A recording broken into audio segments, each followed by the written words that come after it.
Sziasztok srácok, üdvözöllek titeket egy új videóban.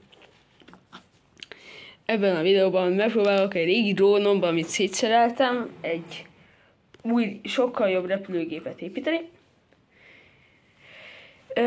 Alapvetően kettő elképzelés volt eredetileg, hogy ezt a régi hűtőventilátor szerelem be fő propellernek, de ez annyira nem bizonyult erős fúvásúnak, mindjárt be is mutatom. Szóval igen, itt most gyors átadunk az FZ1-es trafóhoz. Régi modellvasutas trafó.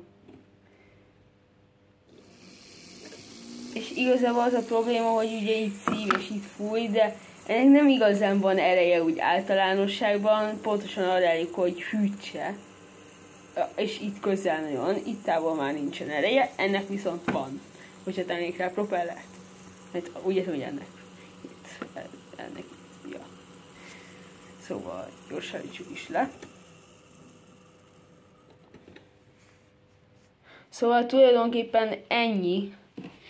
És akkor most következzen a végül is kiválasztott opció, a régi szétszerelt drón.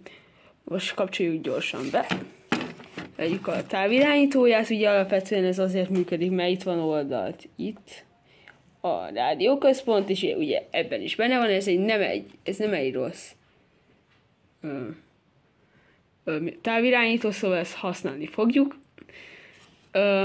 Szóval kapcsoljuk ezt be, és ezt be. Itt látjuk, hogy piros a világít, ez azt jelenti, hogy nincs a kettő között kapcsolat még, tehát először is a kapcsolatot kell teremtenünk, amit ennek a gombnak a feltalálásával érhetünk el, és ja, tulajdonképpen ennyi, és igazából, hogyha most ezt itt feltolom ezt, mert ugye ez a gyorsulása, ugye ez a főmotor, itt amit mutatok, ez a főmotor, és igazából ezzel tudod felszállni, ezzel, hogyha ezt feltolom, akkor ez ugye a gyorsulásért felel. És igen. És igazából azt kell még róla tudni, hogy ez a tenger, mivel két propeller is volt rajta, ez egy kettő részből áll. Szóval van egy ilyen rész, ez a vékonyabb rész, ez a motor hajtja meg, és van a vastagabb rész, amit itt van körülötte, igen kevéssé látszik, az pedig ez a motor hajtja meg, látszik is, hogy itt a kettő nincs összekötve. Hiszen pontosan. Ja, annyira nem látszik jól. Elnézést. De akkor térjünk rá a nyáklap elemzésére. Szóval, kapcsoljuk ki gyorsan. Még ezt is.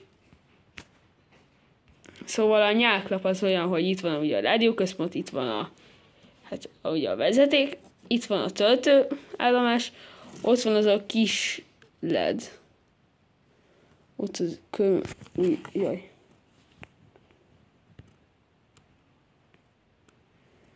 Nézzék, szóval ott van az a kis LED az ujjam végénél, az a töltésnek az üzéje.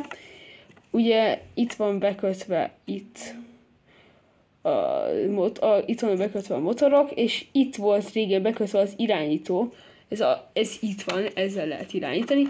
Ebből az lesz a terv, hogy hozzácsatolok még 2 motort ehhez a nyáklaphoz, és már itt egészen pontosan oda, és akkor lesz még, itt tudjuk majd irányítani a repülőt. Szóval igen, hozzuk is ide a kis motorokat. Jaj.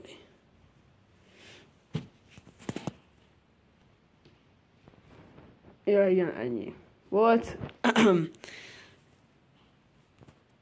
És ja, tulajdonképpen is akkor még itt van ez. Szóval ennyi lenne. A nyáklap majd mindjárt megépítjük.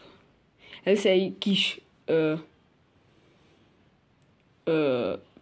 animációval szeretném nektek bemutatni a lényegét az egésznek. Szóval igazából annyi a lényeg, hogy bekapcsoljuk a motort, és utána kikapcsoljuk, és akkor felgyorsul, és ezt beletesszük a repülőgépbe.